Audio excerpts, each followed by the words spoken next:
أن محمدا رسول الله. اللهم آمين. Kitabul Ilm, kitab tentang ilmu. Bab Fadlil Ilm, keutamaan ilmu. An Abi Hurairah radhiyallahu anhu qala bainama Rasulullah sallallahu alaihi wa alihi wasallam fi majlisin yuhaddithu qauman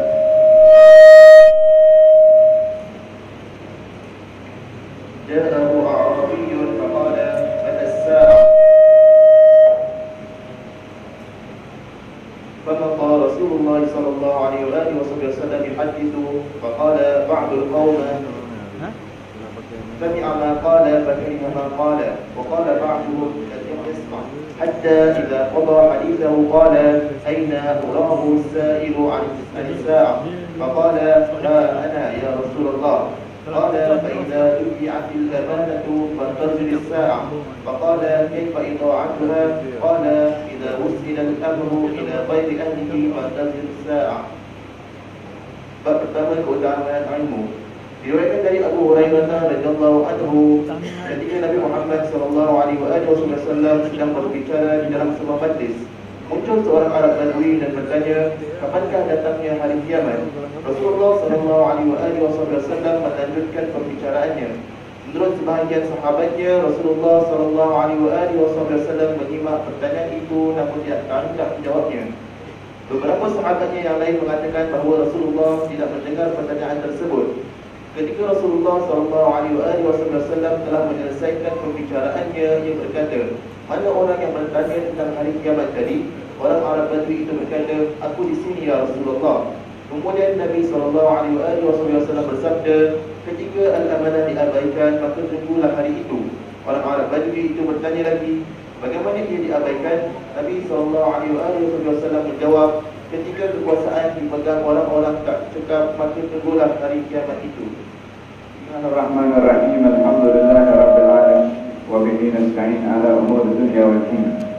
Salatu wassalamu ala asyrafil mursalin sayyidina Muhammadin wa ala alihi wa sahbihi ajma'in. Nawaina at-ta'allum wa at-ta'lim, tadabbur wa at-tadhkir wa an-naf' wa al-intifa' wa ifada wa istifada wa al-hath 'ala tamassuki bi kitabillah wa sunnati nabiyhi wa dalalati ila al-khair wa ad-du'a ila al-huda ibtigha' mardatillahi wa qurbihi wa thawabihi. Amin. Allahumma amin.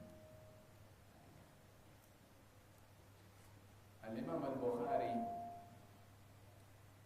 meletakkan tajuk dalam bab ini adalah Kitabu Al-Ilmi. Kitabu Al-Ilmi. Kalau boleh kasih pelahan belakang sikit, ada yang ngatur ke? Sahibul mikrofon.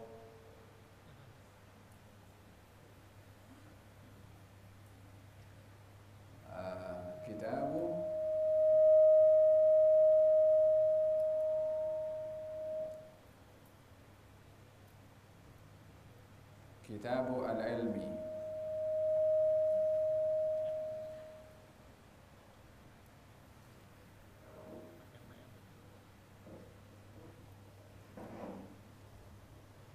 Kitabu Al-Ilmi adalah bab berkaitan dengan ilmu. Ilmu adalah merupakan satu pemberian yang amat berharga diberikan oleh Allah Subhanahu wa taala kepada sesiapa yang dikehendaki oleh Allah. Tidak ada satu pemberian yang diberikan oleh Allah Subhanahu wa taala yang lebih baik daripada pemberian ilmu yang diberikan. Oleh karena yang demikian, Allah Subhanahu wa taala berfirman di dalam Al-Qur'anul Karim, "Wa may yu'tal hikmata faqad utiya khairan katsira." Dan barang siapa yang diberikan hikmah, maka ianya adalah telah diberikan khairan katsira, yakni satu kebaikan yang banyak. Al-hikmah di sini adalah ilmu. Di dalam hal ini Allah Subhanahu wa taala telah meletakkan kebaikan yang banyak pada al-hikmah, dan al-hikmah itu adalah ilmu. Oleh karena yang demikian, ilmu itu adalah merupakan satu pemberian yang amat berharga diberikan oleh Allah Subhanahu wa taala kepada sesiapa yang dikehendaki. Di dalam Al-Qur'anul Karim Allah Subhanahu wa taala berfirman, "Yarfa'illahu alladhina amanu minkum walladhina utul ilma darajat."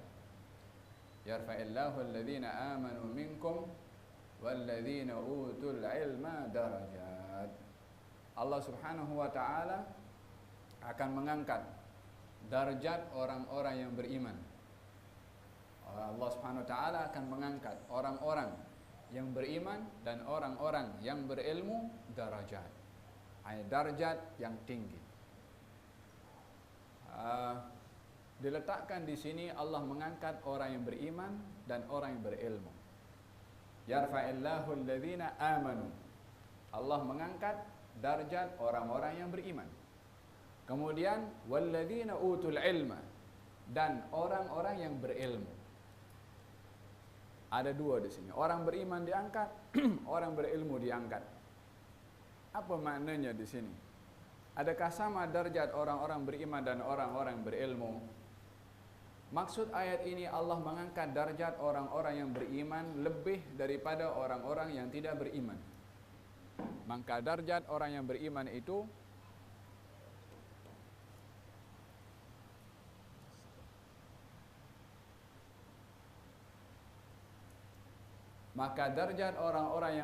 itu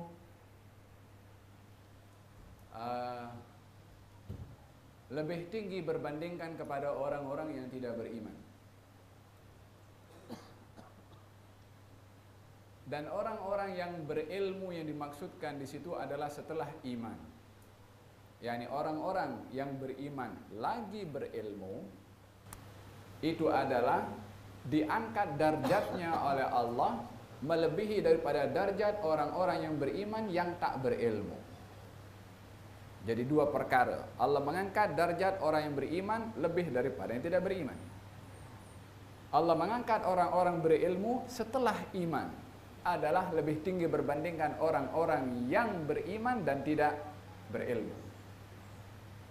Dan di dalam keimanan seseorang itu adalah darjatnya satu dengan yang lain tidak sama, walaupun sama-sama beriman.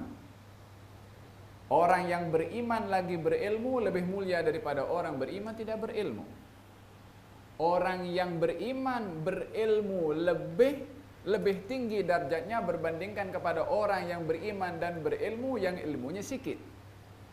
Dan darajat itu diletakkan oleh Allah Subhanahu wa taala, nilai ilmu itu sendiri semakin tinggi ilmu seseorang semakin tinggi darjatnya di sisi Allah Subhanahu wa taala. Dengan demikian Allah Subhanahu wa taala meletakkan ketinggian seseorang itu di sisi Allah adalah dengan ilmu, bukan dengan harta, bukan dengan keturunan, bukan dengan jabatan, ataupun bukan dengan perkara-perkara label-label, gelaran-gelaran yang diberikan oleh orang ramai. Darjat seseorang di sisi Allah Subhanahu wa taala adalah karena dasar keilmuannya. Semakin tinggi ilmu seseorang, semakin tinggi darjatnya di sisi Allah Subhanahu wa taala. Orang yang berilmu ini terangkat darjatnya di dunia dan juga di akhirat. Bahkan darjat orang yang berilmu itu di akhirat akan lebih dinampak jelas berbandingkan darjatnya ketika berada di dunia. Adapun darjat seseorang berilmu di dunia adalah dengan namanya itu yang sentiasa dipuji, namanya disanjung, orangnya dimuliakan. Dan tidak ada kepentingan kepada orang yang memuliakan itu kecuali manfaat yang boleh didapat oleh orang yang memuliakan, yang manfaat itu membawa kebaikan untuknya di dunia dan juga di akhirat. Ianya berbeza dengan manfaat yang ingin diambil oleh orang yang dia memiliki keduniaan. Orang yang dia ingin memuliakan orang lain karena keduniaannya, maka dia hanya mendapatkan keduniaan itu kalau didapat, yang tidak memberikan jaminan kepadanya di akhirat. Tapi kalau dia mengambil manfaat daripada orang yang berilmu, maka manfaatnya berkekalan. Oleh sebab itu, baginda Rasulullah sallallahu alaihi wasallam bersabda, "Ma min yaumin", tidak ada satu hari yang lebih baik bagi seseorang yang terbit matahari pada hari itu adalah bila mana ilmunya semakin bertambah pada hari itu. Itu hari yang paling baik. bagi setiap orang yang setiap hari ilmunya bertambah. Ianya mengisyaratkan bahwasanya setiap orang yang beriman mesti menjadikan hari ini lebih baik daripada semalam, hari esok lebih baik daripada hari ini dengan bertambahnya ilmu. Bertambahnya ilmu, bertambahnya faham, bertambahnya amal kepada Allah Subhanahu wa taala. Oleh karena demikian, baginda Rasulullah sallallahu alaihi wasallam meletakkan tentang kemuliaan seseorang itu dengan keilmuannya, dan Allah pun juga mengangkat darjat seseorang dengan keilmuan orang tersebut. Dan ini ayat yang saya bacakan sebentar tadi ya. Sayyidina Abdullah ibn Abbas mengatakan bahwasanya perbezaan darajat itu, yarfa'illahu alladhina amanu minkum walladhina utul ilma darajat. Allah mengangkat orang-orang beriman dan orang-orang berilmu darajat. Apa makna darajat? Adalah lebih kurang kata Sayyidina Abdullah bin Abbas adalah sekian banyak darjat antara darjat yang satu dan darjat yang lain, perjalanan 500 tahun. Dengan ikut kiraan dunia. 500 tahun perjalanan antara satu darjat dan darjat yang lain. Bagi siapa? Bagi orang yang berilmu. Kalau Allah Subhanahu wa taala mengangkat darjat orang yang berilmu, Allah yang punya ilmu, yang maha berilmu, mengangkat darjat orang yang berilmu. Salahkah manusia bila mana mengangkat darjat orang berilmu? Adakah dikatakan melebih-lebihkan seseorang itu bila mana memuliakan orang yang berilmu?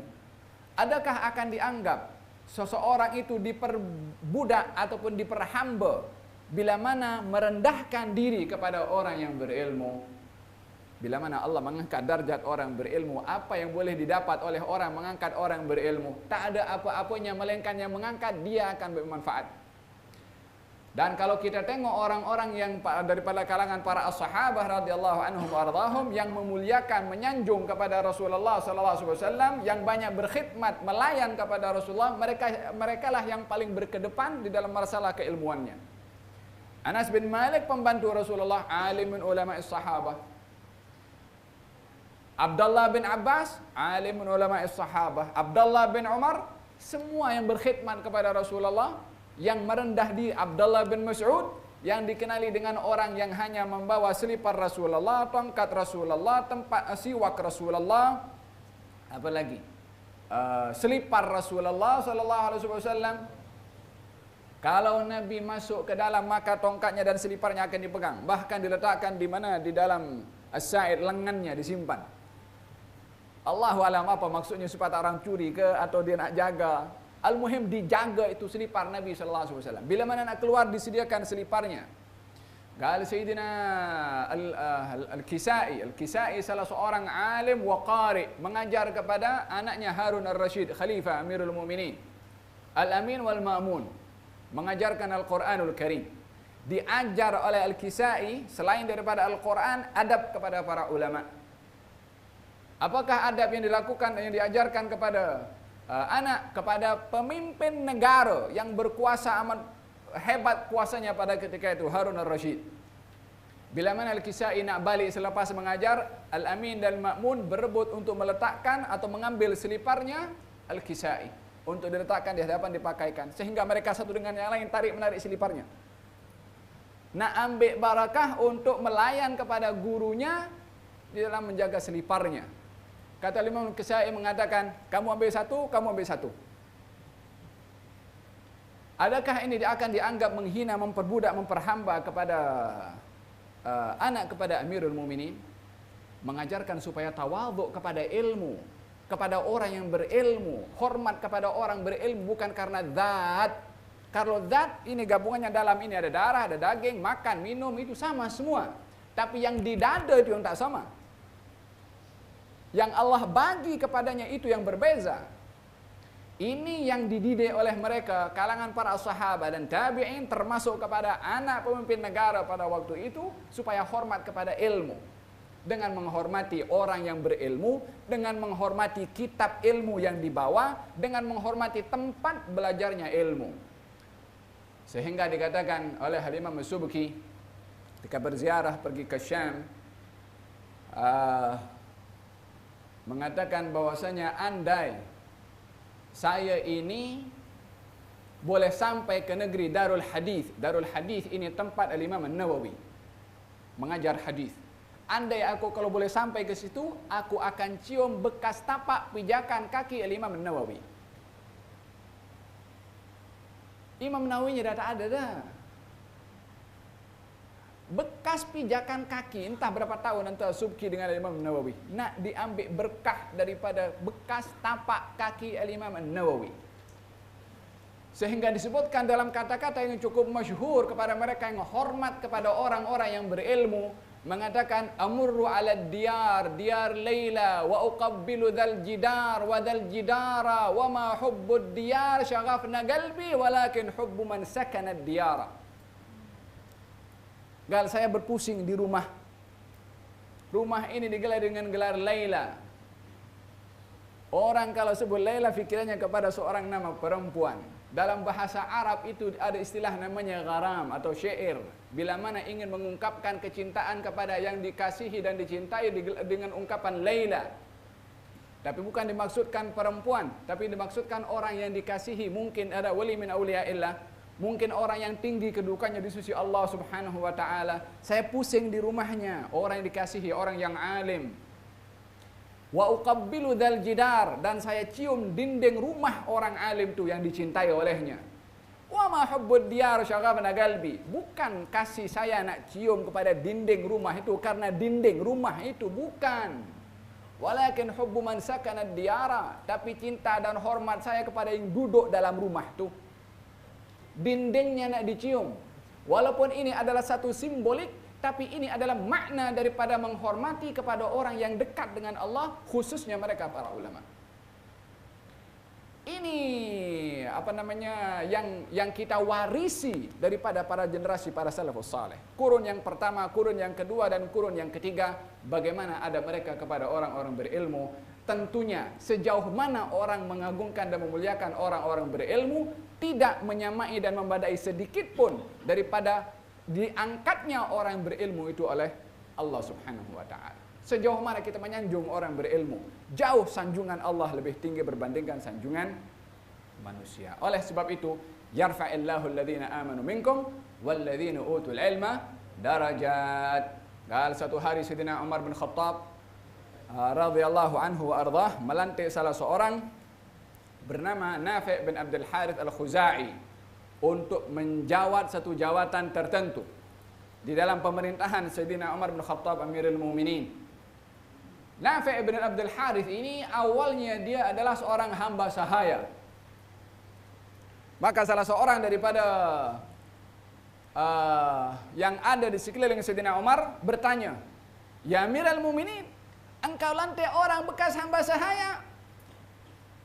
Yakni dipandang rendah, hamba sahaya di mata orang pada ketika itu adalah manusia yang boleh dijual belikan, yang mereka marah, yang mereka suruh, yang mereka hina, yang tak ada nilai. Status kemasyarakatan tak bernilai dari pandangan masyarakat jahiliyah pada ketika itu. Islam yang memperlurus sikap bagaimana sistem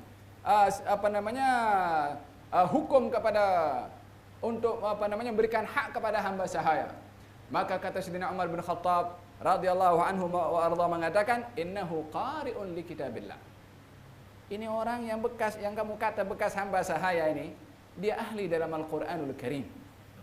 Dia pakar dalam Al-Quran. Dia faham rahasia Al-Quranul Karim, dan dia adalah orang yang alim dalam ilmu faraid. Maka saya lantik dia. Saya lantik dia bukan karena latar belakangnya dia keturunan siapa. Saya angkat dia untuk menjawab jawatan yang tinggi bukan karena dia itu berasalkan hamba sahaya ataupun dipandang hina mengikut pandangan orang pada ketika itu. La. Saya belajar daripada maha guru saya bukan untuk menilai orang daripada jawatannya, atau daripada asal keturunannya, ataupun daripada latar belakang siapa orang itu. Saya belajar daripada maha guru saya untuk menghormati orang yang berilmu. Disebabkan yang menciptakan maha guru saya mengangkat darjat orang-orang berilmu, saya hormat kepada orang berilmu walaupun bekas hamba sahaya. Apa kata Sayyidina Umar Khattab? Dia pakar dalam Al-Quran dan ilmu faraid. Sesungguhnya saya mendengar Nabi saya, yakni Nabi SAW bersabda, ya innallaha la yarfa'u bihadzal kitab aqwaman wa yadha'u bihi akharin. Allah akan mengangkat darjat dengan Al-Quran golongan manusia. Dan Allah akan menghina juga dengan Al-Quran golongan yang lain. Siapakah yang lain yang dihina? Yang tak hormat kepada Quran tu, yang tak paham Al-Quran tu, yang tidak tahu isi kandungan Al-Quran. Tapi yang tahu isi kandungan Al-Quran, kulitnya apa, bahasanya apa, keturunan siapa, akan terhormat dan termulia. Allah yang mengangkat. Innallaha la yarfa'u bihadzal Qur'an aqwaman. Allah akan mengangkat dengan Quran ini golongan-golongan tertentu. Bukan karena zatnya atau siapa latar belakangnya, tapi karena Quran yang ada di dada orang itu diangkat oleh Allah Subhanahu wa taala. Baginda Rasulullah ketika ingin mengumumkan para syuhada Uhud yang syahid dalam peperangan Uhud, Nabi meletakkan satu liang lahat lebih daripada satu jenazah. Ketika letakkan dua jenazah, liang sudah digali, Nabi tanya, siapakah di antara keduanya yang paling banyak menghafal Al-Quran? Jasadnya dihormati oleh Rasulullah, apatah lagi hidupnya, apalagi masa dia bercakap dengan Al-Quranul Karim. Kalau ditunjuk salah seorang, yang lebih banyak itu hafal Quran, kasih turun dulu.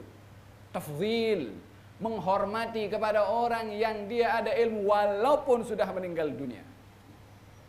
Zaman kita sekarang orang pergi ziarah orang alim, termasuk kubur ziarah orang alim, ini menyembah minta kepada orang kubur sana. Haji. Pergi ziarah kubur, kita minta kubur. Hormat kepada orang alim dianggap orang alim itu memperhamba kepada anak muridnya. Pemikiran yang songsang, wa ain ridha an kulli aibin kalilatun wa in sukhti tubdil masawiya. Pandangan yang ridha, pandangan suka, dia tak akan nampak benda yang tak elok sebab dah suka sangat. Benda yang dia nak, kalau memang dia nak, walaupun banyak cacat, tak nampak dia punya cacat. Pasal dia nak. Wa ina sukhti, tapi pandangan tidak suka, pandangan benci, maka dia tidak nampak kecuali yang aib walaupun perfect sempurna. Bergantung kepada cara memandangnya itu dengan apa, maka di situ dia dapat menilai pandangannya benar atau tidak. Orang kalau pakai cermin mata warna pink, nampak semua pink. Kalau pakai warna hitam, semua hitam. Coba buka kacamatanya, tengok dengan jelas. Oh, ini biru, ini putih, ini kuning, nampak jelas. Demikian orang itu bila mana memberikan penilaian itu, dengan neraca apa nak menilai? Faham dong? Wahada kemuliaan orang berilmu di dunia akan diangkat. Sayyidina Abdullah bin Abbas mengatakan, dzuliltu atau dhalaltu taliban wa uzzistu matluba. Saya ini hina ketika saya mencari ilmu, dan saya menjadi mulia setelah saya menjadi orang yang berilmu. Dhalaltu taliban. Saya hina ketika mencari ilmu. Wa uzzistu, saya dimuliakan. Matluba, dalam keadaan diri saya dicari atau diperlukan oleh orang ramai, sehingga keperluan orang ramai kepada Abdullah bin Abbas queue di depan pintu rumahnya untuk menunggu giliran masuk nak bertanya. Hari ini orang yang berilmu datang nak pergi mengajar, orang tak datang. Dulu zaman Abdullah bin Abbas, orang queue nak datang ke rumah Abdullah bin Abbas nak tanya hanya beberapa soalan. Di zaman kita sekarang dengan ekonnya, dengan tempatnya, tak kena hujan, dengan keretanya, dengan motosikalnya, dengan tempat parkingnya, semuanya lengkap. Apakah yang membezakan? Menghargai ilmu itu yang tidak besar di mata masyarakat zaman kita berbandingkan kepada masyarakat zaman dahulu. Alhamdulillah yang memberikan kepada kita anugerah untuk berada di majlis ilmu. Moga-moga Allah kekalkan himmah untuk mencari ilmu dan menjadi hari kita adalah hari yang paling baik. Kalau satu hari Sayyidina Umar bin Khattab berbincang dengan Majlis Syura. Majlis Syura ini adalah pembesar-pembesar para sahabat yang selalu diajak berbincang untuk menentukan perihal-perihal yang penting dalam pemerintahan. Dan di antara mereka adalah ramai daripada orang-orang besar, yakni orang-orang dewasa yang sudah senior daripada kalangan sahabat Rasulullah, kecuali yang paling muda ketika itu adalah Sayyidina Abdullah ibn Abbas. Sayyidina Abdullah bin Abbas yang ketika itu umurnya adalah termuda di antara semua yang hadir dalam majlis itu timbul kecemburuan ataupun perasaan tidak senang hati kepada sebahagian hati para sahabat yang melihat bahwasanya kami pun juga ada anak-anak yang sebaya dengan Abdullah bin Abbas, tapi kenapa dia seorang saja yang masuk, yang lain tak boleh masuk? Sayyidina Umar amat selektif untuk bermusyawarah, dan beliau amat anti untuk ditipu oleh sesiapapun juga. Dia pernah berkata, saya ini bukan penipu dan saya adalah bukan orang yang mudah untuk ditipu. Yakni yang namanya tipuan tidak mudah untuk menipu kepada aku. Artinya jeli pikirannya, tajam pandangannya, dan juga selektif di dalam memilih sesiapa yang diajak untuk bermusyawarah, khususnya dalam menentukan perkara-perkara yang penting. Bukan main ambil tepi jalan saja orang untuk ambil bermusyawarah. Faham tuan? Maka ketika itu ramai daripada para sahabat yang tertanya-tanya kenapa budak ini masuk. Sayyidina Umar bin Khattab menguji dengan satu soalan untuk memberitahukan tentang bagaimana layaknya ini budak untuk berada dalam majlis syura. Dan ini menjadi pengajaran kepada sesiapa yang meminta musyawarah, ingin bermusyawarah kepada sesiapa, lantik atau datangi orang-orang yang punya latar belakang ilmu. Bukan karena usia sahaja, tapi ilmu. Karena bermusyawarah dengan orang berilmu, pandangannya dengan dasar ilmu. Maka Sayyidina Umar bin Khattab bertanya, apa pandangan kamu semua tentang firman Allah Subhanahu wa taala, idza jaa nasrullahi wal fath wa ra'aitan nasa yadkhuluna fi dinillahi afwaja fasabbih bihamdi rabbika wastaghfirhu innahu kana tawwaba. Sahabat satu mengatakan, ya, ini adalah merupakan satu berita gembira yang memberitahukan kemenangan yang dicapai oleh kaum muslimin. Maka kita diperintah oleh Allah untuk bertasbih dan juga bersyukur serta beristighfar kepada Allah Subhanahu wa taala. Satu lagi mengatakan pandangan yang lebih kurang hampir sama. Lah sekali ditanya Abdullah bin Abbas, apa yang kamu tahu tentang ayat ini wahai Ibnu Abbas? Dia jawab, yang saya tahu tentang ayat ini adalah merupakan satu takziah daripada Allah Subhanahu wa taala. Takziah. Takziah adalah ungkapan kepada seseorang yang tertimpa musibah, khususnya bila mana salah seorang daripada keluarganya meninggal dunia, maka kita mengucapkan takziah. Mengucap takziah itu bukan lafaz takziahnya. Takziah itu maknanya doa yang diungkapkan oleh seseorang kepada ahli keluarga yang tertimpa musibah. Mesti ada doa. Tak boleh saya takziah ya. Ini bukan doa. Mesti ada doa, a'zamallahu ajrak wa ahsana azaak wa ghafara limayyitik rahmatullah alaihi rahmatal abrar. Semoga Allah membesarkan ganjaran kamu dengan kamu bersabar. Semoga Allah merahmati mayit yang meninggal dan memberikan ganjaran kepada ahli keluarganya. Mudah-mudahan Allah memberikan ganti yang lebih baik. Mesti ada doa. Kalau takziah ya, dia tak menempati kepada makna sebenar kepada takziah. Faham dong? Maka kata Abdullah bin Abbas, ini adalah merupakan takziah dari Allah Subhanahu wa taala. Macam mana dikatakan takziah? Ya, ayat ini turun ketika berada di Mina. Dan itu adalah ketika Nabi adalah berada dalam keadaan Hajjatul Wada'. Hajjatul Wada' itu adalah berlaku pada tahun ke-10 daripada hijrahnya Rasulullah, lebih kurang 3 bulan atau 2 bulan lebih daripada hajinya Rasulullah, Nabi meninggal dunia. Yakni ayat itu yang memberitahukan idza jaa nasrullah, itu adalah pemberitahuan awal akan hampirnya ajal Nabi sallallahu alaihi wasallam tiba. Kata Sayyidina Umar bin Khattab, demi Allah saya tidak tahu makna ayat tersebut kecuali sebiji macam mana yang kamu tahu. Yakni pemahaman Sayyidina Umar sama dengan pemahaman Sayyidina Abdullah ibnu Abbas. Baru dijawab, kamu tahu kenapa aku masukkan budak ini masuk dalam majlis syura? Ilmunya. Faham dong? Diangkat darjat oleh Sayyidina Umar bin Khattab radhiyallahu anhu wa ardhah. Hadza berkenaan dengan masalah ilmu. Ada perbincangan tentang masalah ilmu dengan akal. Mana yang lebih baik, ilmu atau akal? Akal kata kepada ilmu, ya ilmu, saya lebih baik daripada engkau. Kata ilmu, kenapa? Sebab tanpa saya kamu tak boleh duduk. Yani tak boleh masuk dalam. Kalau tak ada akal ilmu, macam mana nak masuk? Kata ilmu pula mengatakan, saya lebih baik daripada engkau. Kata akal, macam mana? Tanpa saya kamu tak akan dapat manfaat. Kata akal pula mengatakan, tapi saya adalah tempat kepada awak. Kalau saya tak mau, awak tak boleh masuk. Kata akal, dan hari ini saya tak mau awak masuk. Dia nak tunjuklah.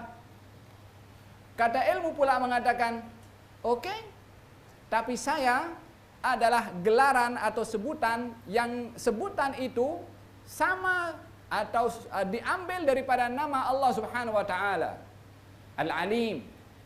Tapi tak ada nama Allah Al-Agil. Saya lebih mulia daripada engkau karena saya ini adalah ada ikatan dengan nama Allah yang Maha mengetahui, yang Maha berilmu, dan kamu adalah tidak memiliki sifat tersebut. Saya lebih mulia daripada engkau, engkau kena tunduk dengan aku. Antara ilmu dengan akal. Artinya akal tak akan berfungsi tanpa ilmu. Dan jangan sekali-kali meninggikan akal untuk mengukur ilmu. Akal dengan ilmu bukan satu pertandingan ataupun persamaan. Tapi akal adalah tempat kepada ilmu.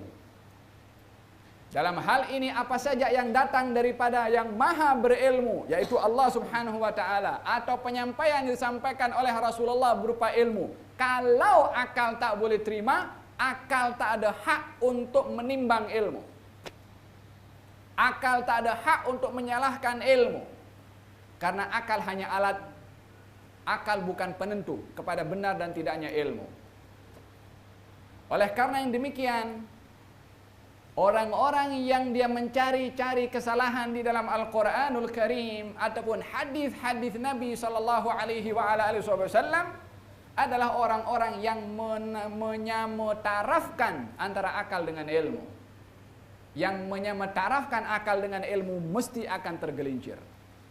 Tetapi bila mana akal dijadikan wadah untuk menerima ilmu, maka akan terpandu untuk menyaksikan atau melihat rahasia ilmu yang dia tak boleh paham. Faham tum?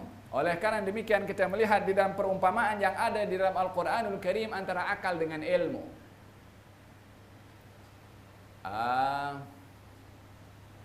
Sikap yang ditunjukkan oleh salah seorang Nabi, Nabi Musa alaihissalam, ketika dikejar oleh Firaun dan sampai ke tepi lautan. Kemudian Allah Subhanahu wa taala berfirman kepada Nabi Musa, kata Bani Israel mengatakan kepada Nabi Musa, "Wahai Musa, kami ini sebelum engkau datang dah kena seksa dengan Firaun. Setelah engkau datang pun sama sebiji diseksa juga dengan Firaun." Nabi Musa pula disalahkan. Yang selamatkan dia daripada Firaun, yang selamatkan Bani Israel daripada penghambaan Firaun, dipandang hina oleh Bani Israel. Inna lamudrakun. Macam mana sekarang? Kami dah kena terperangkap sekarang. Di belakang itu Firaun, di hadapan ini lautan terbentang luas. Mengikut hukum akal, memang tak ada lari kemana dah. Depan laut, belakang tentera Firaun yang sekian ramai. Tetapi orang yang telah membebaskan akal fikiran daripada terbelenggu kepada batasan akal, mengatakan tidak. Di luar batasan akal ini iman. Iman tak mempunyai sempadan. Dia percaya kepada benda-benda yang tak wujud dalam bentuk fizikal. Azab kubur kita tak tahu, tapi kita beriman. Alam barzakh, macam mana akal akan memfikirkan tentang alam barzakh? Akal ini boleh masuk dalam akal fikiran benda-benda al-mahsusat. Al-mahsusat yang boleh disentuh dengan indera. Mata, hidung, aroma bau, tangan, sentuhan kasar halusnya. Ini benda-benda yang boleh diterima oleh akal. Tapi benda-benda yang tak boleh terima oleh akal, ma wara al-tabi'ah, atau di luar yang metafisik, macam mana akal akan menerima? Tentang masalah alamul barzakh, tentang alamul akhirah, tentang as-sirat, tentang syurga, tentang neraka. Macam mana akal akan terima sementara akal tak boleh sentuh, tak boleh tengok, tak boleh cium? Peranan iman. Oleh sebab itu, kita ada satu pegangan yang tak ada pada orang kafir. Al-iman. Apakah arti al-iman? At-tasdiq. Percaya. Bila mana dikatakan percaya, walaupun tak masuk di akal, mesti percaya. Sebab yang dipercayai bukan bergantung kepada akal. Maka Nabi Musa alaihissalam ketika diperintahkan fadrib bi'asakal hajar al-bahr, maka pukullah itu laut. Ikut hukum akal, apa yang berlaku kepada lautan kalau dipukul dengan tongkat? Percikan. Tapi apa yang berlaku kepada lautan ketika dipukul dengan tongkat Nabi Musa? Maka lautan itu terbelah menjadi dua dan terhalang macam dinding yang begitu tinggi untuk memberikan laluan kepada Bani Israel untuk menyeberangi lautan. Sepanjang terbentangnya lautan itu dibelah dua itu lautan oleh Allah untuk menjadi laluan kepada Bani Israel. Macam mana itu lautan boleh terdinding tanpa adanya pendinding? Macam mana air yang sebelah sini tidak menyatu dengan air sebelah sini? Dengan kekuatan yang maha berkuasa. Dan dalam hal ini ikut hukum logik tak boleh diterima. Tapi hakikatnya terjadi juga.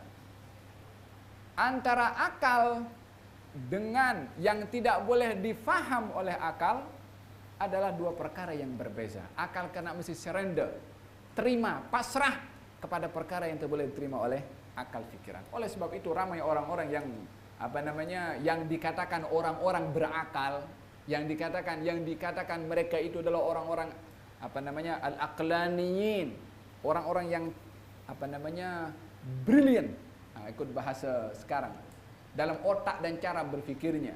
Nanti di akhirat dia akan mengatakan law kunna nasma'u aw naqilu ma kunna fi ashabis sa'ir.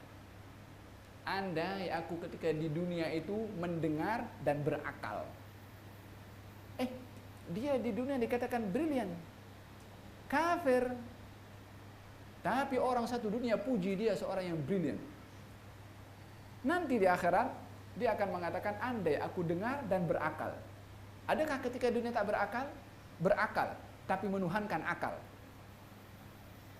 Tidak menjadikan akal sebab untuk menerima, tapi dijadikan akal sebagai rujukan kepada segala permasalahan. Ini yang menjadi ramainya orang-orang Islam pun juga tergelincir bila mana menjadikan akal sebagai rujukan, bukan menjadikan akal sebagai alat untuk mencari kebenaran. Oleh sebab itu, apa yang menjadi penemuan-penemuan baru dalam pelbagai macam bidang, mereka itu yang menemukan orang-orang yang brilian akal fikirannya. Tetapi mereka bukan Tuhan kepada apa yang mereka temukan. Terkadang penemuan hari ini ditolak kepada penemuan yang akan datang. Berapa banyak penemuan-penemuan yang dijumpai pada abad yang lalu disalahkan dengan penemuan zaman sekarang, dan begitu perjalanan dunia ini tidak akan kekal dalam satu keadaan daripada hasil ciptaan manusia, tapi ciptaan Allah adalah kekal selama-lamanya. Dan ini antara akal dan juga dengan ilmu. Allah panjang lebar sikit. Walihada Allah Subhanahu wa taala mengajarkan kepada Rasulullah untuk meminta kepada Allah Subhanahu wa taala tambahan ilmu. Rabbi zidni ilma. Ya Allah, tambahkan kepada aku ilmu. Rabbi zidni. Minta tambahan, bukan minta ilmu. Apa beza orang minta ilmu dengan orang minta tambahan ilmu? Ini adalah teguran kepada orang yang berilmu untuk tidak merasa cukup dengan ilmu yang ada, karena yang sudah cukup luas ilmunya, yaitu Rasulullah, disuruh minta tambahan ilmu walaupun dah banyak ilmunya. Ini ilmu dunia ini orang kalau semua disatukan ilmunya, nak dibandingkan dengan ilmu Rasulullah, masih luas ilmu Rasulullah. Tapi pada masa yang sama, Allah yang ajarkan. Waqul, katakan wahai Rasulullah Muhammad. Katakan wahai Rasulullah Muhammad, yang sudah kuberi ilmu. Wa 'allamaka ma lam takun ta'lam. Sudah kuajarkan kepada kamu ilmu yang kamu tak tahu sebelumnya.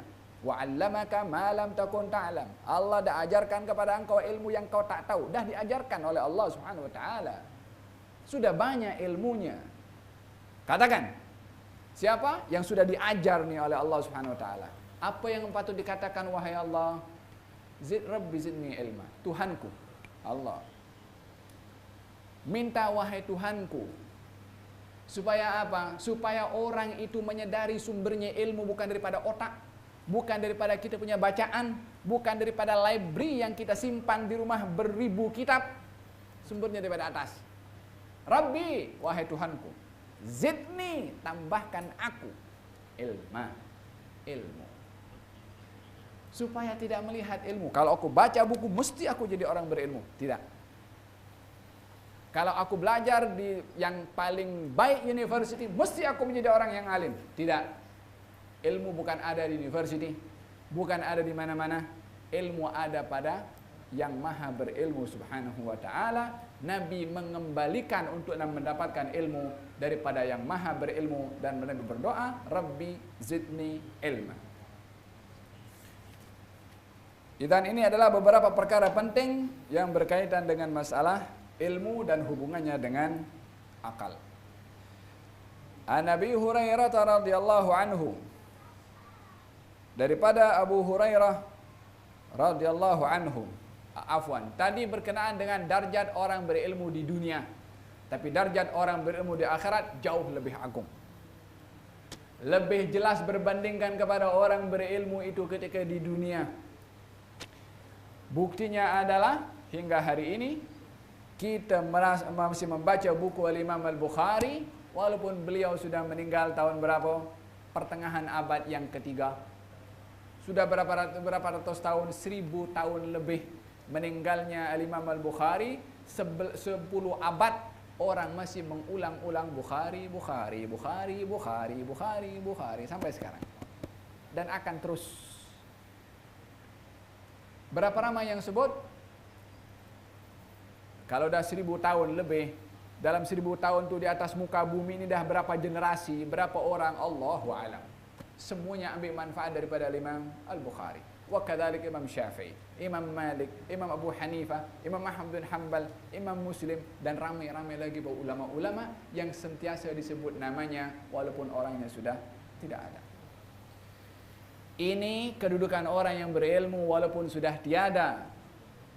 Walihada di akhirat nanti dikatakan bahwasanya la yawaddanna rijalun qutilu fi sabilillahi syuhada'a an yab'athahumullahu ulama'a lima yarana maqamahum indallah. Orang nanti di akhirat yang mati dalam keadaan syahid meminta kepada Allah untuk dikembalikan ke dunia, untuk hidup balik dan ingin mati dalam keadaan menjadi seorang ulama. Karena apa? Karena setelah berada di alamnya, alam barzakh itu, tengok kedudukan orang-orang yang alim berada di atas. Tepat setelah para anbiya, para ulama.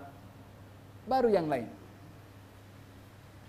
Disebutkan dalam hadis darjat antara para anbiya dan para ulama adalah satu darjat. Karena mereka adalah pewaris kepada para anbiya. Tugas para anbiya itu tugas juga para ulama menyampaikan ilmu. Perbezaannya adalah anbiya itu dapat gelaran kenabian dan kerasulan dan itu adalah satu istifa, pilihan dari Allah Subhanahu wa taala. Adapun ulama tak punya gelaran itu tapi tugasannya adalah sama. Sesungguhnya Allah telah mengambil janji dan sumpah daripada para anbiya seperti mana janji dan sumpah yang diambil oleh Allah daripada para ulama, sebiji sumpahnya. Apa itu isi sumpahnya? Untuk menyampaikan ilmu. Oleh karena itu tidak ada azab yang lebih berat diberikan oleh Allah Subhanahu wa taala kepada seseorang melebihi lebih beratnya hukuman yang Allah hukum kepada para ulama yang menyampaikan misi para anbiya tidak kerana Allah Subhanahu wa taala. Yang paling aku takutkan, kata baginda Rasulullah, terhadap umatku adalah ulama as-su'. Yang paling aku risaukan, lebih aku risau daripada bahaya Dajjal adalah ulama as-su'.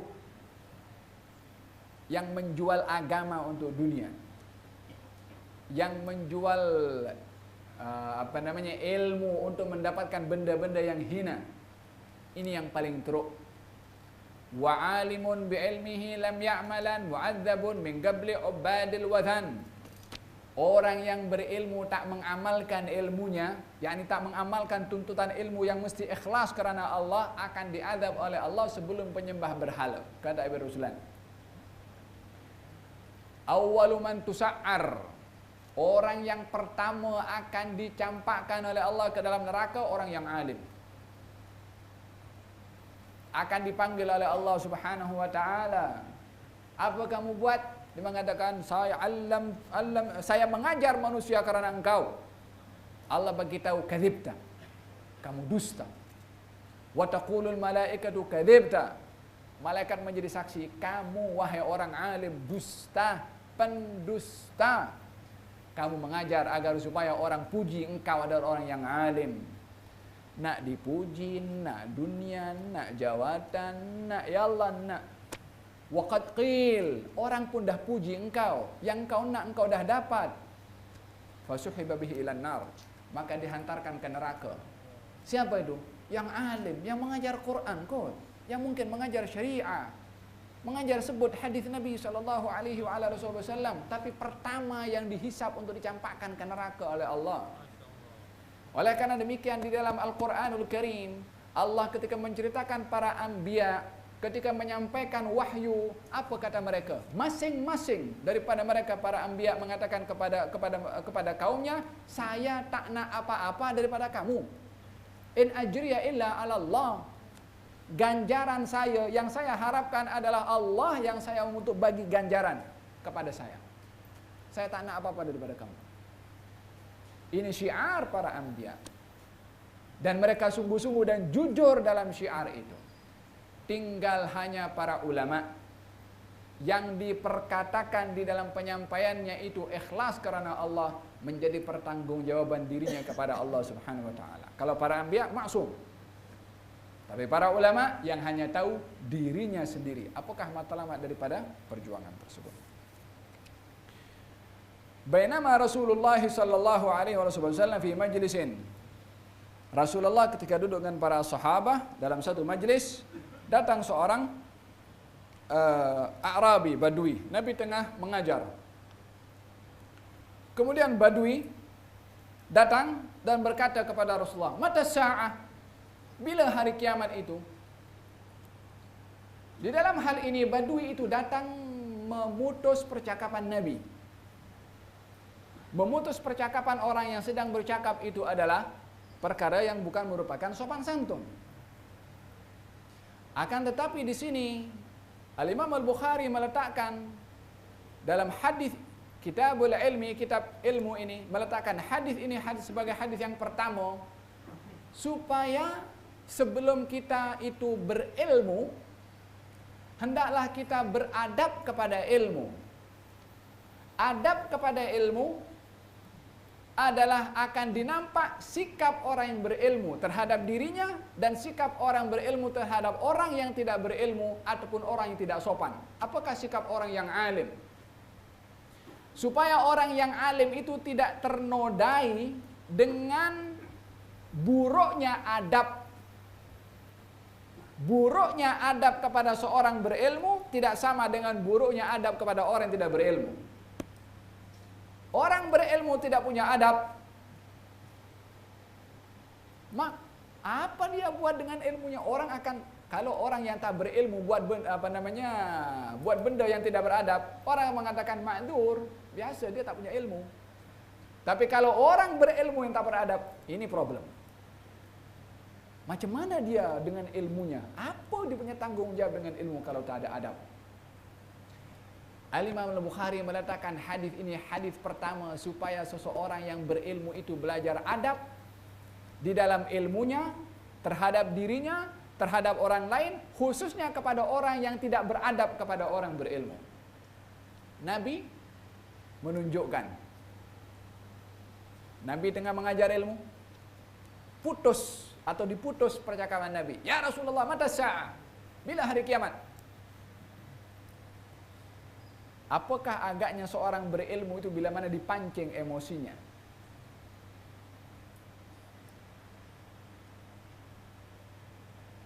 Orang yang berilmu, bila mana dalam keadaan emosi, ilmunya akan mengontrol emosinya. Tapi bila mana emosinya mengontrol kepada orang berilmu, dia belum resmi jadi orang yang berilmu.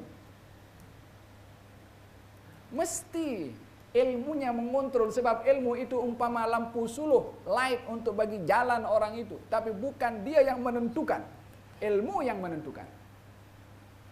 Kata baginda Rasulullah SAW, setelah sahabat itu memutuskan percakapan Rasulullah yang sedang menyampaikan ilmu, Nabi tengok, lalu Nabi diam. Sambung balik, Nabi punya syarahan. Nabi tak maki, Nabi tak halau, Nabi pun tidak mengaibkan orang itu. Ini adalah yang mesti dinampak kepada orang yang berilmu bila mana menghadapi orang yang dia tak sopan kepadanya.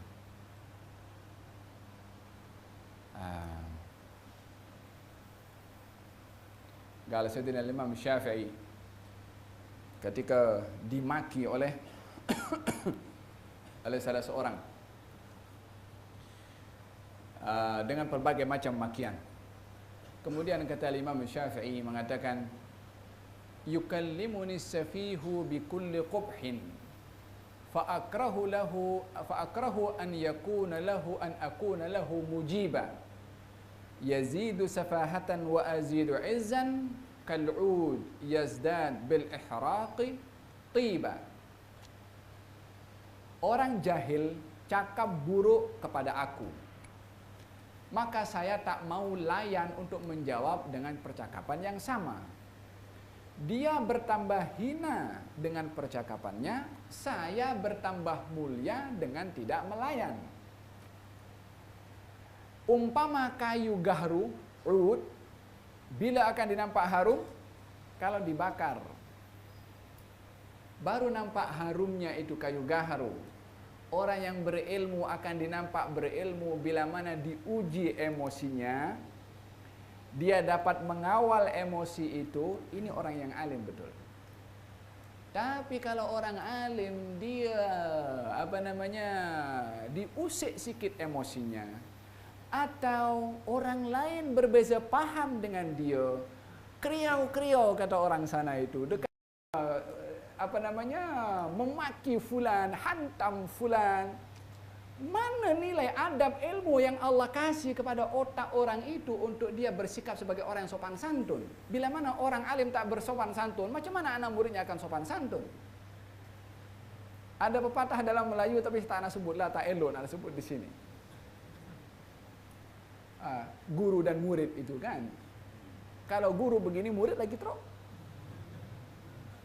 Dan dalam hal ini guru itu menjadi contoh kepada anak muridnya. Kalau guru sikapnya maki-maki orang, guru maki sekali, murid 10 kali maki. Dan kata Imam Syafi'i, orang berilmu akan nampak dia berilmu, umpama kayu gahru itu bila mana akan nampak baunya bila mana dibakar. Orang berilmu yang mengontrol emosinya dengan ilmunya adalah orang-orang berilmu. Gal ahadul ari salihin ketika didatangi oleh seorang anak muda, lalu anak muda ini beritahu, saya nampak di masjid ini ada 2 halaqah. Ini halaqah, ini halaqah. Saya tak tahu nak duduk yang mana satu yang paling baik. Bolehkah kamu tunjukkan kepada saya halaqah yang mana patut saya duduk? Kata orang alim ini mengatakan, jom di bawah. Pergi halaqah yang satu. Syekh, ada ilmu, tapi tak ada adab. Ilmu tazkiyahnya yang untuk membersihkan hati dan jiwa tak kuat. Walaupun ilmu hujjah, dalil dan sebagainya dia berkebolehan. Datang, itu budak di bawah juga. Ini semua orang duduk, dia seorang saja berdiri ke belakang sana. Kemudian kata syekh yang mengajar itu, ijlis, disuruh duduk. Gal majlis, saya tak mau duduk. Gal apa pasal kamu tak duduk? Gal saya tak suka kepada awak. Kata syekh, saya 1000 kali tak suka kepada awak. Pergi sana kau. Pergi tempat satu lagi. Gal halakah satu lagi. Dia buat benda yang sama. Gal ijlis, sila duduk. Gal majlis, saya tak mau duduk. Gal kenapa kamu tu duduk? Gal saya tak suka kepada awak. Kata syekh tu menundukkan kepala. Wahai fulan, kalau kamu nampak daripada aku benda yang tak elok, yang tak baik, mohon kamu tutup. Sesungguhnya saya manusia biasa yang adalah melakukan pelbagai macam kesalahan seperti mana manusia yang lain. Yakni menginsafi kekurangan yang ada pada diri dan tidak menghardik ataupun menghalau kepada orang yang tidak sopan kepadanya. Kalau tidak silap saya itu syekh yang kedua itu Al-Imam Al-Junaid kalau tidak silap. Kemudian bawa itu budak keluar. Kali ini kamu pilih sendiri, yang mana satu kamu nak duduk. Yang pertama tadi yang maki halau, ataupun yang kedua yang mana menginsafi kekurangan yang ada pada diri sendiri dan tidak takabur dengan orang yang tidak sopan kepadanya. Oleh karena ini, ilmu ini bukan macam benda tak bernilai, boleh dicari di mana saja. Bukan kita nak pungut tepi jalan. Yang banyak di zaman kita sekarang ini orang, macam mana saya katakan awal, tidak bijak menghargai ilmu. Dinampak ketidakbijakan orang dalam menghargai kepada ilmu dengan sembarangan mengambil sumber ilmu, khususnya daripada Syekh Google, ataupun masuk internet cari apa semua apa dia nak, ya Allah terima. Jadi pegangan kepada dia.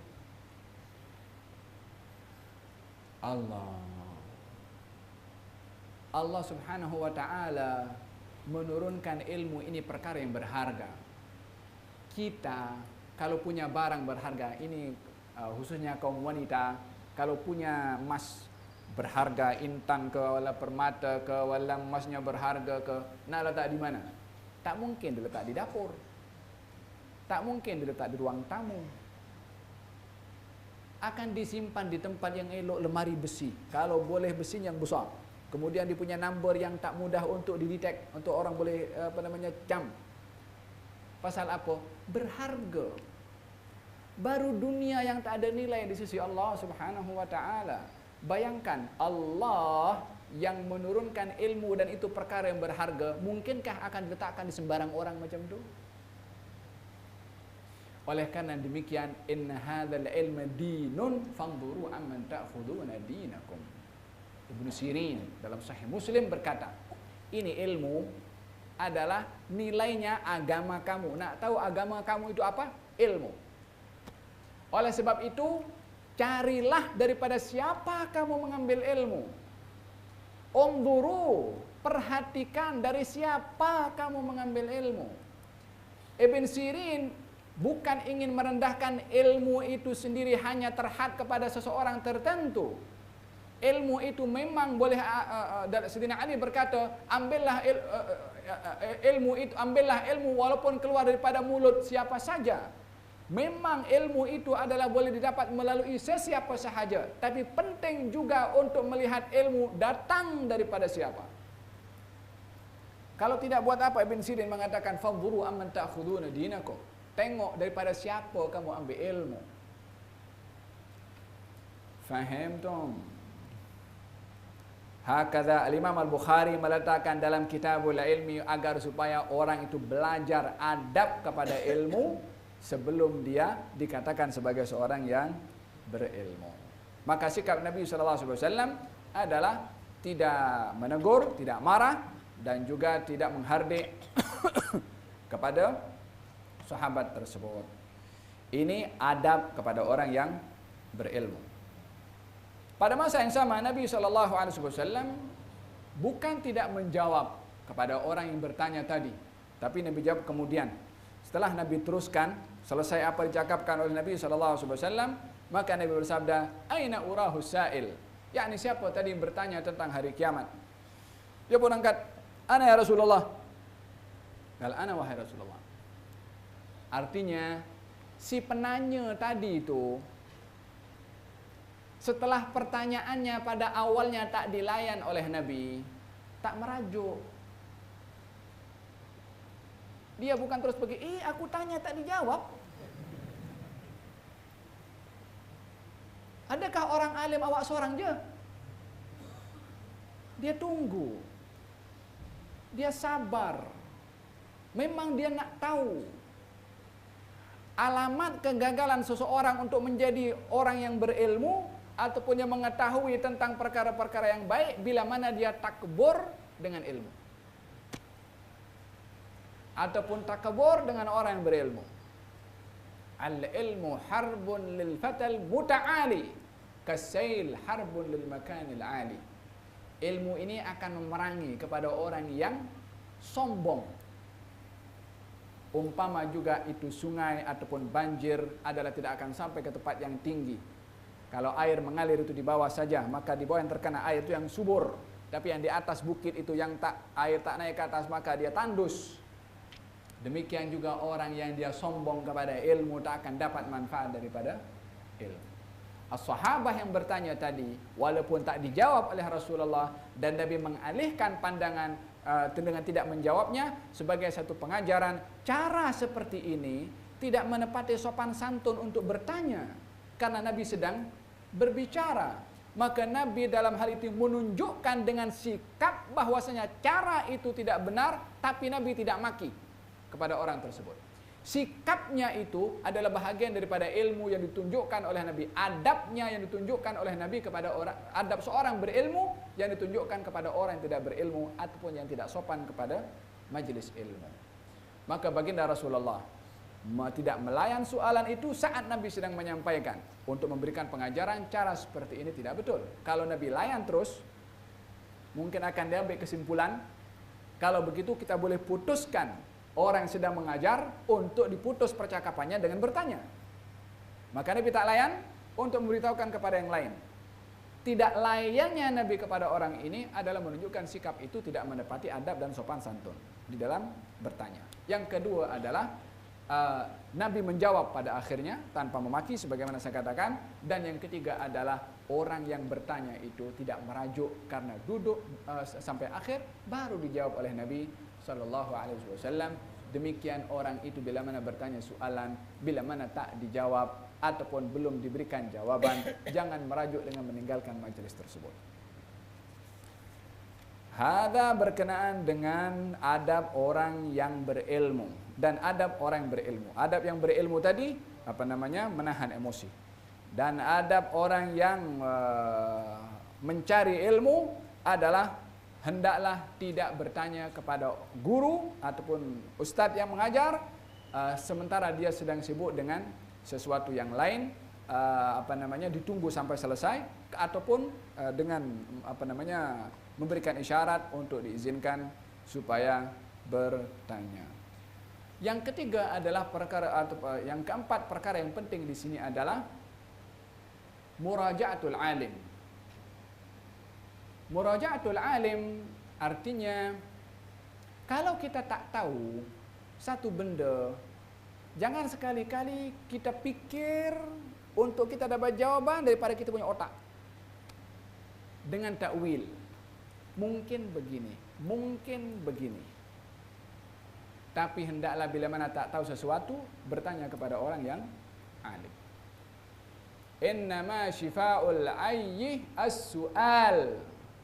Sesungguhnya penawar kepada orang yang tak tahu itu adalah soal, bertanya kepada orang yang berilmu.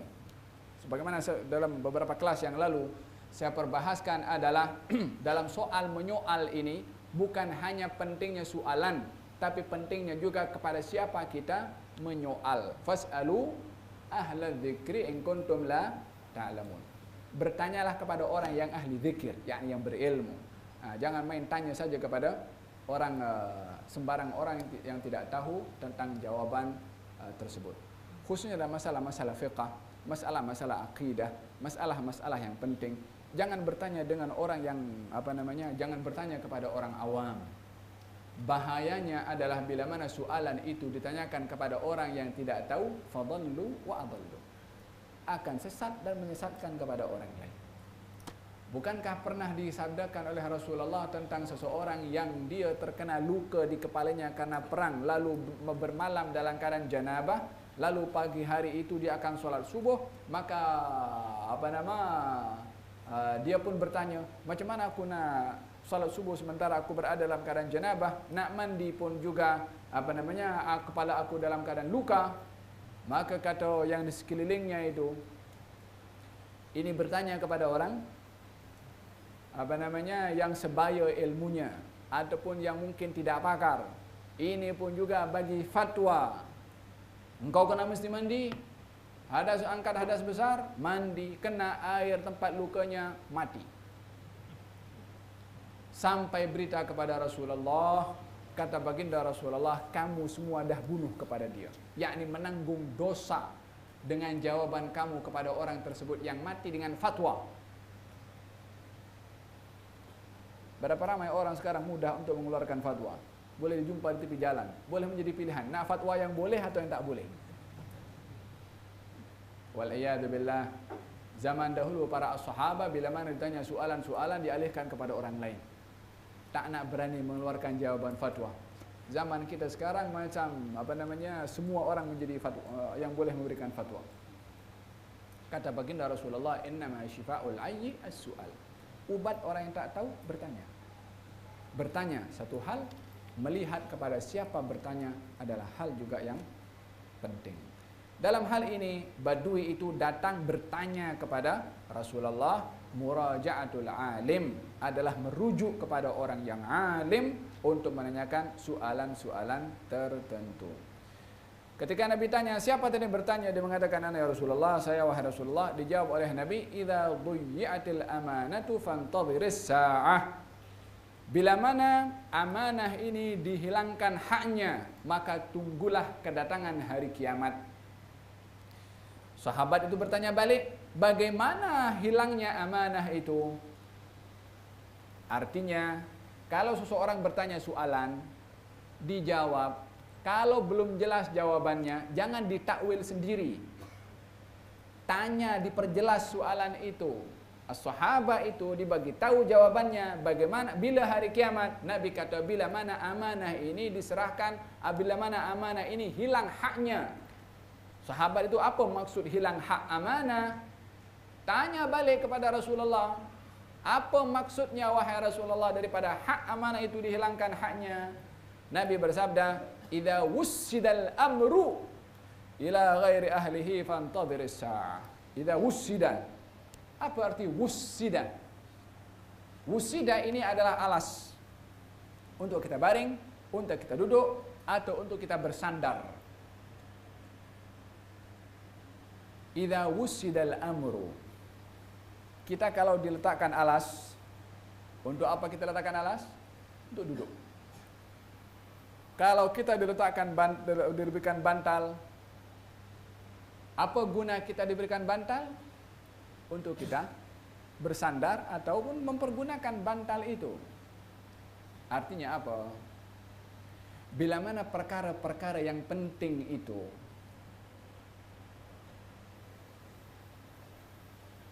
disediakan oleh orang lain kepada orang yang tak layak. Bila mana orang menyediakan ruang, peluang kepada orang yang tidak layak untuk berada di ruang tersebut, tunggu hari kiamat itu akan datang. Jadi bukan terhad hanya kepada masalah kepemerintahan sahaja. Dalam segala bidang, termasuk dalam bidang ilmu, bila mana ada orang yang menyediakan ruang kepada yang tak layak menjadi orang yang berilmu, dilantik menjadi orang berilmu, tunggu kedatangan hari kiamat.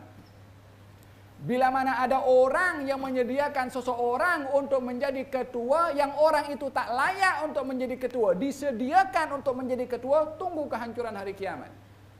Dalam segala bidang, bukan hanya dalam pemerintahan sahaja, dalam ilmu, dalam segala hal.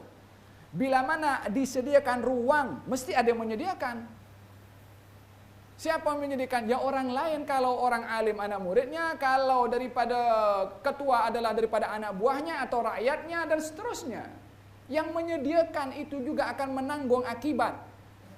Idza wussidal amru, bila mana dijadikan ruang, disediakan ruang ila ghairi ahlihi, kepada orang yang tidak layak. Kepada orang yang tidak layak. Dalam ilmu ke dalam apa saja. Fantadhir as-sa'ah. Kalau ada yang menyediakan ruang kepada orang yang tidak layak menjawabnya, maka tunggulah tibanya hari kiamat. Dan di antara tanda-tanda hari kiamat adalah munculnya khutabaul fitnah. Munculnya khatib-khatib ataupun orang-orang yang berilmu tapi yang mendatangkan al-fitnah. Dalam hadis menyatakan baginda Rasulullah SAW bermimpi melihat kepada al-khanazir alal manabir. Khinzir menaiki mimbar-mimbar sebagai simbol bahwasanya fitnah di akhir zaman adalah fitnah yang mempergunakan agama.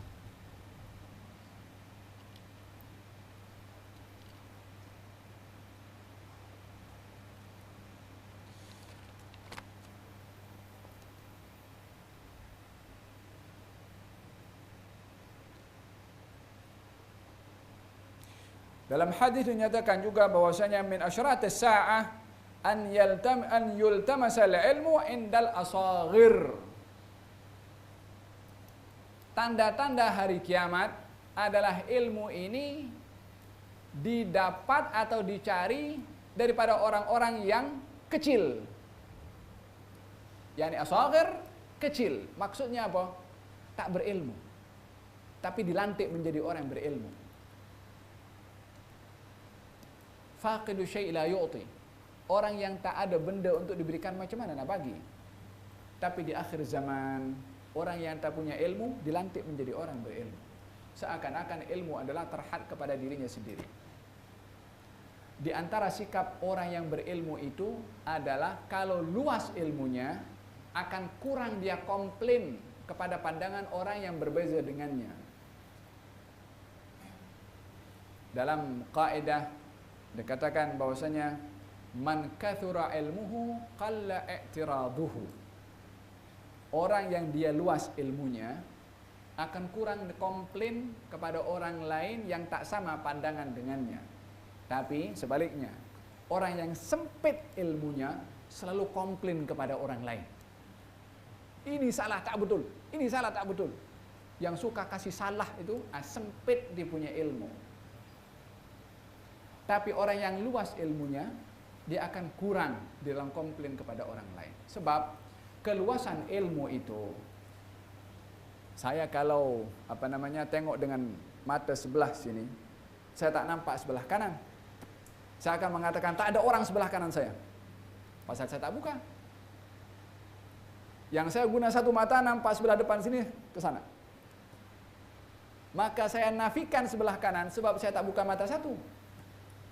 Tapi kalau saya buka dua-dua, nampak semua. Orang yang dia luas ilmunya akan membaca segala permasalahan yang dipertikaikan, ada hujah dan sandaran masing-masing.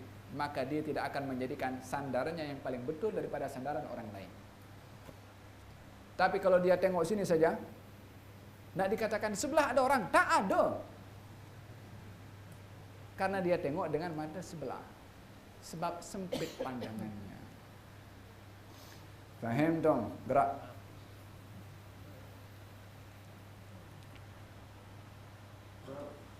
Ma'asum terhubung ilmu. Sebab mereka sebaliknya demi menyampaikan ilmu. An Abdullah bin Amr radhiyallahu anhu qala hadith Nabi sallallahu alaihi wasallam anna fi safaratin safarnaha fadrakna wa qad arhaqna الصلاة نمسه على أرجلنا ونادى بأعلى صوته أعقابي من النار مرتين أو ثلاثا. Diriwayatkan Abdullah bin Mas'ud radhiyallahu anhu sekatu pada sebuah perjalanan Rasulullah sallallahu alaihi wasallam tertinggal di belakang kami. Beliau bergabung dengan kami ketika kami sedang berwudu untuk mengerjakan salat yang terlambat. Kami cuma mengusap kaki dan tidak membasuhnya dengan sempurna. Maka Nabi sallallahu alaihi wasallam mengingatkan dengan suara keras 2 sampai 3 kali, selamatkan tumitmu dari api neraka. Berbicara tentang mengangkat suara ketika mengajar atau ketika menyampaikan ilmu. Mengangkat suara yang dimaksudkan adalah bertujuan agar supaya tak seorang pun yang tak dengar. Disebutkan dalam riwayat dari Imam Ahmad bin Hanbal rahimahullah bahwasanya baginda Rasulullah sallallahu alaihi wasallam pernah suatu hari bila mana berkhutbah dan menyampaikan, maka suaranya, kata Sayyidina Ahmad bin Hanbal, adalah orang di pasar boleh dengar suara Nabi sallallahu alaihi wasallam. Kana Nabi sallallahu alaihi wasallam idza khataba wa dzakara sa'ata ishtadda ghadabuhu wa 'ala sawtuhu. Nabi bila mana berkhutbah dan menceritakan tentang hari kiamat, akan nampak serius Nabi sallallahu alaihi wasallam dan juga suaranya itu tinggi. Dalam riwayat Imam Ahmad, hatta law anna rajulan bis-suq la sami'ahu. Kalau orang berada di pasar boleh dengar khutbah Nabi, suara Nabi di masjid. Apa maknanya? Selain daripada maksud ini adalah serius Nabi ketika berkhutbah, adalah menunjukkan pentingnya menyampaikan ilmu itu dengan suara yang lantang dan keras. Disebutkan dalam beberapa riwayat tentang khutbah Rasulullah ketika dalam Hajjatul Wada' dengan berbagai riwayat yang dihadiri sekian puluh ribu bahkan 100.000 para sahabat. Bagaimana suara Rasulullah boleh sampai kepada semua? Di dalam beberapa keadaan Nabi ini bila mana berkhutbah meletakkan seorang berada di tengah yang boleh dengar suara Nabi supaya menyampaikan sedikit macam mana Nabi sampaikan kepada orang yang di belakang sana. Macam itu orang muballigh kalau salat tak ada mikrofon, Allahu Akbar, yang kita dengar mungkin 10 saf, sementara saf ada 50-60 saf ke belakang, yang belakang tak boleh dengar. Ada yang tengah-tengah tu akan menyambung imam punya takbir Allahu Akbar. Supaya apa tujuannya? Sampaikan kepada yang belakang. Nabi terkadang bila mana berkhutbah demi untuk menyampaikan ilmu, maka baginda Rasulullah akan menguatkan suaranya. Terkadang akan melantik atau memilih seseorang untuk berada di tengah supaya menyampaikan berada di belakang. Apa tujuannya? Amanah ilmu untuk disampaikan. Sudahlah dikeluarkan sekuat-kuatnya suara Nabi sallallahu alaihi wasallam. Imam Ahmad sampai mengatakan orang di pasar boleh dengar. Hari ini di zaman kita sekarang sudah ada mikrofon, terkadang pun juga problem mikrofon. Terkadang orang lebih sibuk kepada zahir bangunan masjid tanpa menitikberatkan tentang menjadi misi masjid itu sendiri yang di dalamnya adalah penyampaian ilmu. Buat apa masjid kalau cantik bagus semua, kalau asbab untuk menyampaikan kenapa masjid itu diangkat ataupun dibina, melainkan adalah untuk menyampaikan ilmu. Kalau wasilahnya tak ada, ini justru akan membenarkan kepada apa yang disabdakan oleh Rasulullah di akhir zaman. Masjid ini hanya tanda-tanda hari kiamat adalah orang-orang bersaing di dalam mengindahkan masjid. Masjidnya indah, segalanya mesti indah, tapi isinya tak ada yang berat. Berapa ramai daripada beberapa masjid yang hanya melihat kepada kejayaannya bila mana kumpul duit banyak. Pengisian tidak ditunaikan atau menjadi kenapa masjid itu dibina. fi buyutin adinallahu turfa wa yuzkara fiha ismuhu yusabbihu lahu fiha bil ghudwi wal asal rijalun la tulhihim tijaratun wala bay'un an dzikrillah yaqamus salat wa yakhafuna yawman tataqallabu bihi al-qulub wal absar.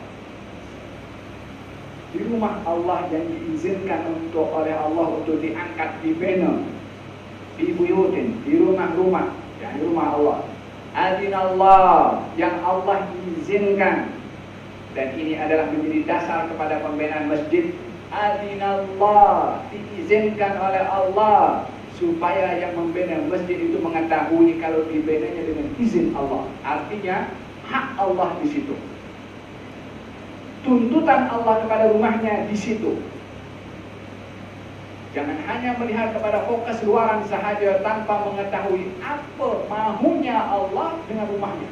Kita kalau nak bina rumah, jangan kita panggil itu arkitek, kan? Aku nak sekian bilik, kemudian ruangan tamu yang cukup sekian size kursi untuk diletakkan. Aku nak letakkan lemari yang besar ini. Aku nak letakkan, diberitahu arkitek yang akhirnya cipta reka bina bangunan sesuai dengan yang dikehendaki oleh tuan rumah. Allah pun juga punya kemahuan dalam rumahnya. Bukan kita yang atur isi rumah Allah. Allah sudah tentukan itu apa yang patut diisi di rumah Allah. Adinallah antur. Allah yang izinkan untuk dibina. So, mesti tahu dulu Allah apa yang Allah mau kepada rumahnya. Macam mana apa kita nak kepada rumah kita. Itu yang asas kepada masjid macam mana itu dibina. Di buyutin adinallah antur. Apa lagi yang dikehendaki oleh Allah? Yuzkara fiha ismuhu. Untuk disebut di dalamnya nama Allah. La nama pembina, la nama penyumbang, la nama siapa. Adinallah antur wa yuzkara fiha ismuhu, disebut nama Allah. Kemudian yusabbihu lahu fiha, dan juga bertasbih di dalamnya, di rumah Allah, mengagungkan Allah, bertasbih mensucikan Allah. Siapa yang bertasbih di dalamnya? Rijalun, golongan orang-orang yang la tulhihim tijaratun wala bay'un, yang mereka itu tidak dilalaikan dengan perniagaan dan jual beli mereka. Mereka ahli perniagaan, mereka ahli jual beli, mereka ada duit, mereka orang yang sukses, mereka orang yang milioner mungkin. Tapi saat masalah berada di rumah Allah untuk beribadah kepada Allah, keberadaannya adalah tidak dilalaikan dengan benda-benda yang bersifat perniagaan atau menjual beli.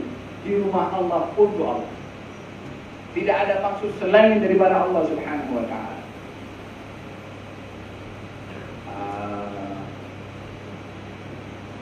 Rijalun la tulhihim tijaratun wala bay'un an dzikrillah, yang tidak dilalaikan mereka itu dengan perniagaan daripada membesarkan dan mengingati Allah Subhanahu wa ta'ala. Innama ya'muru masajidallah man amana billahi wal yawmil akhir. Orang yang memakmurkan rumah-rumah Allah adalah orang-orang beriman kepada Allah dan juga hari akhirat.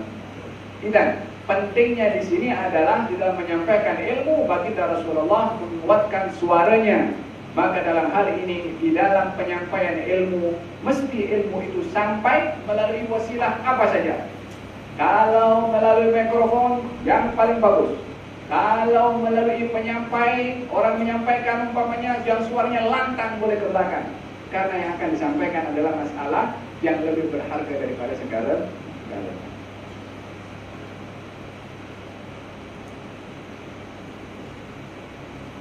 Apa kata baginda Rasulullah? Wailul lil aqabi minan nar, 2 atau 3 kali. Yakni Nabi ketika bermusafir dan Nabi berada di belakang, kemudian Nabi SAW melihat para sahabat sedang berwudu. Maka dalam hal ini seorang yang alim adalah memperhatikan kepada anak muridnya, kepada orang yang belajar. Maka Nabi sebagai orang alim tidak cuai kepada anak murid yang belajar daripada kalangan para sahabat. Ketika dinampak mereka itu sedang berwudu, diperhatikan oleh Nabi SAW. Tidak ditinggalkan macam sejak baginda jalan, diperhatikan oleh baginda Rasulullah. Ketika nampak cara mereka itu berwudu membasuh kaki, bukan dibasuh hanya diusap sahaja dan tidak mengenai kepada bahagian tumit kaki, maka baginda Rasulullah bersabda, wailul lil aqabi minan nar. Hendaklah berhati-hati orang itu untuk diletakkan tumitnya ke dalam api neraka. Maksudnya apa? Kerana tidak dibasuh itu sampai kepada tumit, yang mana membasuh itu adalah merupakan bahagian daripada fardu-fardunya al-wudu. Yang kalau tidak dibasuh, wudunya tidak sah. Wudu tidak sah, salat pun juga tidak sah. Oleh karena ini, jelaslah di dalam rukun wudu itu adalah membasuh kaki sampai kepada bahagian tumit dan bukan mengusap kepada kaki. Faham tu? Dan Nabi mengeluarkan kalimat 2 kali, 2 atau 3 kali. Apa tujuannya? Untuk agar supaya mereka dengar secara keseluruhan dan tak ada kesamaran dalam ucapan Nabi, dan menunjukkan keseriusan kepada masalah wudu yang mesti berhati-hati, mungkin dalam masalah kaki dan juga dalam rukun-rukun wudu yang lainnya, muka, tangan dan juga kepala hendaklah dilakukan secara sempurna. Wallahu ta'ala a'lam bishawab.